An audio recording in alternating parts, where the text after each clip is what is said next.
Je suis née dans une famille riche et importante à Tyrone, en Irlande. J'étais la plus jeune de 2 filles et nous étions les seuls enfants. Ma sœur avait 6 ans de plus que moi, donc nous ne jouions pas beaucoup ensemble. Quand j'étais jeune et je n'avais que 12 ans, elle s'est mariée. Je me souviens bien du jour de son mariage, il y avait beaucoup d'invités. Nombreux d'entre eux riaient, chantaient, mais je me suis sentie triste quand ma sœur est partie avec son nouveau mari Monsieur Carew. Elle a toujours été très gentille avec moi, plus gentille que ma mère, et donc j'ai pleuré quand elle est partie à sa nouvelle demeure à Dublin. Ma mère et mon père ne m'aimaient pas. Ils voulaient des garçons et ne s'intéressaient pas beaucoup à moi. Environ 1 an après le mariage de ma sœur, une lettre nous est parvenue de Monsieur Carew. Il a dit que ma sœur était malade et qu'elle voulait rentrer à Tyrone et rester avec nous. J'étais triste qu'elle soit malade, mais aussi très heureuse de sa visite. Ils allaient quitter Dublin dimanche. Mon père me l'avait dit et allait arriver le mardi soir. Mardi arrivé, la journée paraissait très longue, des heures passèrent, nous étions très impatients de voir ma sœur et son mari. Le ciel était sombre, minuit s'approchait mais je ne pouvais pas dormir. Soudain, vers 1 heure du matin, j'ai entendu un bruit de loin, j'ai couru et je suis descendue dans le salon. Ils sont là. Ils sont là. J'ai appelé mon père, et nous avons rapidement ouvert la porte d'entrée pour mieux voir, nous y avons attendu quelques minutes, et nous avons de nouveau entendu le bruit. Quelqu'un qui pleure un peu loin, mais nous n'avons rien vu. Il n'y avait pas de lumière et il n'y avait personne là-bas. Nous sommes sortis pour aider ma sœur à déplacer ses sacs, mais personne n'était là. Personne n'est venu. J'ai échangé les regards avec mon père, nous n'avons rien compris. Je sais que j'ai entendu un bruit, a-t-il dit. Oui, je l'ai entendu aussi, père. Mais où sont-ils? Je répondis. Nous sommes retournés dans la maison sans mot dire. Nous avons eu très peur. Le lendemain, un homme est arrivé et nous a informé que ma sœur était morte. Apparemment, dimanche, elle s'est sentie très malade. Lundi, elle allait pire et mardi vers 1 heure du matin, elle est morte. Je n'ai jamais oublié cette nuit pendant les 2 années qui suivent. J'étais très triste, on pourrait dire que j'ai cessé de vivre. Je ne voulais rien faire, ni parler à personne. Monsieur Carew a rapidement épousé une autre jeune femme à Dublin. Et je me suis sentie en colère qu'il ait oublié ma sœur si rapidement. Maintenant je suis la seule enfant d'une famille riche et importante. À l'âge de 16 ans, des hommes ont commencé à se défiler chez nous. Ils voulaient me rencontrer et peut-être m'épouser.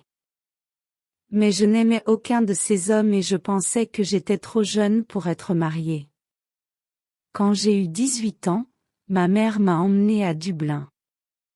Dublin est une grande ville, a-t-elle déclaré. Nous allons rencontrer des hommes plus riches et plus intéressants que ceux de chez nous à Tyrone. Nous pouvons facilement te trouver un bon mari à Dublin. À Dublin, j'ai commencé à être plus heureuse. J'ai rencontré beaucoup de gens sympathiques et j'allais danser tous les soirs. J'ai recommencé à vivre et à rire. Et j'ai essayé de ne plus penser à ma sœur. Mais ma mère n'était pas si heureuse, elle voulait que je trouve rapidement un mari. Un soir, avant que je me couche, elle est entrée dans ma chambre et m'a dit. « Connais-tu Lord Glenfallen ?» Oh. Oui, j'ai répondu. C'est un vieil homme laid de Kakuloa. Il n'est pas moche, et il n'est pas vieux, reprit vite ma mère. Il vient aussi d'une famille très riche et célèbre, et il veut t'épouser. Il t'aime. Il m'aime. Il veut m'épouser. Mais c'est une erreur mère, je dis. Je ne l'aime pas. Je ne peux pas épouser quelqu'un que je n'aime pas. Pense-y. Ma mère répondit doucement. C'est un homme respectueux. Il te veut comme femme, tu es très chanceuse. Ma mère a quitté la pièce, et je me suis assise tranquillement pendant un long moment, j'étais très prise par mes pensées. Lord Glenfalon était un homme gentil et amical, je pensais. Je ne l'aimais pas, non, mais j'aime sa manière de discuter. Il disait toujours des choses intéressantes. Je ne me suis jamais sentie heureuse à la maison avec ma mère et mon père, mais je me sentais toujours mieux quand je lui parlais. Le lendemain matin, quand j'ai vu ma mère, je lui ai dit qu'un seul mot, oui, j'accepte. Glenfalon et moi, nous nous sommes mariés au printemps suivant. Et 2 jours après notre mariage, nous avons quitté Tyrone. 3 jours plus tard, nous sommes arrivés à Carula et j'ai vu la belle maison de mon mari pour la première fois. C'était près d'une rivière et il y avait beaucoup d'arbres, et des fleurs dans le jardin, les oiseaux chantaient, les arbres pleins de feuilles vertes et le ciel était bleu. Je me tenais à côté de lui et je regardais tout cela et je me sentais très très heureuse. Viens mon amour, dit mon mari. Tu dois venir et rencontrer Martha. C'est notre gouvernante. J'ai vu Martha, une vieille femme sympathique aux yeux bleus souriants. Elle m'a fait visiter la maison. Je me suis sentie excitée d'être là. C'était un endroit très accueillant et chaleureux. Venez avec moi maintenant, madame, dit Martha, je vais vous montrer votre chambre. Ensuite, nous pouvons prendre vos sacs et vous pouvez prendre une douche avant le dîner. Je l'ai suivie et aussitôt nous sommes arrivés devant une grande porte. C'est votre chambre, dit-elle. Et elle a ouvert la porte. Brusquement j'ai sauté de peur. Devant moi se tenait quelque chose de grand et de noir. Je ne savais pas ce que c'était. C'était un vieux manteau, mais sans personne. J'ai reculé rapidement de plusieurs pas en arrière, très effrayée et je me suis éloignée de la porte. Je pensais que j'avais vu un grand manteau noir là-bas, quand vous avez ouvert la porte. Je dis à Martha. Son visage devint blanc de peur. Qu'est-ce qui ne va pas? Lui ai-je demandé. Auriez-vous l'air effrayé? Quelque chose de mauvais va arriver, a-t-elle dit. Quand quelqu'un voit le manteau noir dans cette maison, nous savons que quelque chose de mauvais va bientôt arriver à la famille Glenfalon. J'ai vu le manteau noir quand j'étais enfant, et le jour suivant. Le vieux Lord Glenfalon est mort, quelque chose de mauvais va arriver maintenant madame, je le sais. Nous sommes descendus dîner. Je me sentais malheureuse et effrayée, mais je n'ai rien dit à mon mari. Je voulais oublier ça et être heureuse à nouveau. Le lendemain, nous sommes allés se promener ensemble autour de la maison. J'aime cette ambiance et toutes les personnes ici, lui ai-je dit. Et je suis heureuse d'être ici avec toi. C'est beaucoup mieux que Tyrone. Mon mari était très calme pendant longtemps. Il marchait la tête baissée. Puis, il s'est tourné vers moi, m'a pris la main et m'a dit. Écoute-moi, écoute attentivement, il y a quelque chose que je veux te demander. S'il te plaît, ne va jamais dans les chambres à l'arrière du bâtiment, ou dans le petit jardin par la porte arrière. Jamais. Tu me comprends? Son visage était blanc et malheureux. J'ai compris ses paroles. Peut-être que l'arrière de la maison était dangereux, je pensais. Mais il ne voulait plus en parler. Nous sommes retournés à la maison en silence et encore une fois j'ai essayé d'oublier ces paroles et d'être aussi heureuse qu'avant. Un jour, J'ai voulu aller pour une promenade dans les jardins, c'était une belle journée et j'ai couru jusqu'à ma chambre après le déjeuner pour aller chercher mon chapeau et mon manteau. Mais quand j'ai ouvert la porte de ma chambre, il y avait une femme assise près du feu. Elle avait environ 40 ans, et elle portait un manteau noir, son visage était blanc. Et quand j'ai regardé de près, j'ai vu que ses yeux étaient blancs aussi. Elle était aveugle. Madame, j'ai dit. C'est ma chambre. Il y a une erreur. Votre chambre? A-t-elle répondu. Non, je ne pense pas. Je ne pense pas qu'il y ait une erreur. Où est Lord Glenfalon? Dans le salon, je dis. Mais qui êtes-vous et pourquoi êtes-vous ici dans ma chambre? Dites à Lord Glenfalon que je veux le voir, c'est tout ce qu'elle a dit. Je dois vous dire que je suis Lady Glenfalon, et je veux que vous quittiez ma chambre immédiatement.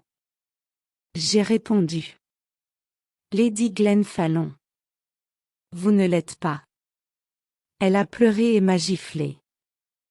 J'ai crié à l'aide et Lord Glenfalon est vite arrivé. J'ai couru hors de la chambre. Il est entré et j'ai attendu dehors pour savoir ce qui se passe. Je n'ai rien pu entendre mais j'ai remarqué que Lord Glenfalon était très en colère, et que la femme aveugle était très malheureuse. Quand il est sorti, je lui ai demandé, « Qui est cette femme? Et pourquoi est-elle dans ma chambre ?» Mais mon mari ne m'a pas répondu. Son visage était pâle. Le matin, après le petit déjeuner, Lord Glenfalon a soudainement dit. Tu veux savoir c'est qui était cette femme? Je vais te répondre. Nous devons partir dans un autre pays. Peut-être en France ou en Espagne. Qu'est-ce que tu penses? Il n'a pas attendu ma réponse, mais a quitté la pièce très rapidement. Je me suis assise et j'ai réfléchi longtemps. Pourquoi devons-nous quitter Kaakuloa? Je ne comprenais pas. Et je ne voulais pas trop m'éloigner de ma mère et de mon père à Téhéran. Je voulais être près d'eux. J'y ai pensé toute la journée et je ne savais pas quoi dire à mon mari quand il est revenu le soir. Après le dîner, j'étais très fatiguée et je suis montée dans ma chambre tôt, je voulais passer une bonne nuit de sommeil et y repenser le lendemain. J'ai fermé les yeux et je me suis endormie, mais je n'ai pas pu parce que je rêvais du manteau noir. Soudain, je me suis réveillée, tout était sombre et très calme, mais quelqu'un était au bout de mon lit. Il y avait une main avec une lumière et derrière la lumière était la femme aveugle. Elle avait un couteau dans l'autre main. J'ai essayé de sortir du lit et j'ai couru vers la porte, mais elle m'a arrêtée. Si vous voulez vivre, ne bougez pas. Elle a dit, dites-moi. Est-ce que Lord Glenfalon vous a épousé? Oui, tout à fait, il m'a épousée officiellement. Eh bien, c'est triste, dit-elle, parce que je ne pense pas qu'il vous ait dit qu'il avait une autre femme, moi, je suis sa femme, pas vous jeune femme. Vous devez quitter cette maison demain parce que si vous restez ici, je mettrai fin à votre vie. Puis elle quitta la pièce sans bruit. Je n'ai plus dormi cette nuit-là. Le matin venu, j'ai tout dit à mon mari. C'est qui est la femme aveugle? Lui ai-je demandé. C'est votre femme? Es-tu allé dans les pièces à l'arrière de la maison? M'a demandé mon mari violemment. Je t'avais dit que tu ne devais jamais y aller. Mais je ne l'ai pas fait, j'ai répondu, j'étais dans mon lit toute la nuit, elle est venue me voir. S'il te plaît, dis-moi ce qui se passe. Le visage de mon mari est devenu pâle, puis il m'a répondu, elle n'est pas ma femme, ne l'écoute pas. Elle ne sait pas ce qu'elle dit, et il a quitté la pièce. J'ai couru chercher Martha, je n'aimais plus cette maison. Mon mari était un homme discret et je ne comprenais pas qui était la femme aveugle. Je voulais tout savoir. Ne pleurez pas, madame, dit Martha quand je l'ai trouvée. Asseyez-vous et écoutez, ce que je vais vous dire n'est pas très agréable. La femme aveugle. La femme, dans le manteau noir. Vous l'avez vue, elle était mariée à votre mari et elle était Lady Jane Fallon. Personne ne sait comment elle est morte, sa chambre était à l'arrière de la maison, quelqu'un a vu votre mari avec un couteau à la main la nuit de sa mort. Mais l'a-t-il tué? Personne ne le sait. Quand nous l'avons trouvé, le couteau était sur le sol à côté de ses yeux.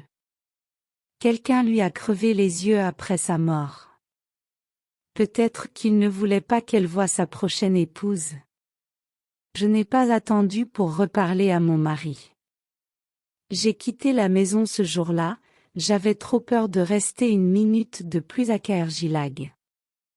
Je savais que la femme aveugle allait revenir et me tuer. J'ai dit au revoir à Martha. J'ai pris mes bagages et j'ai dit à mon chauffeur de me ramener à Tyrone. Maintenant, je suis heureuse de vivre ici avec ma mère et mon père.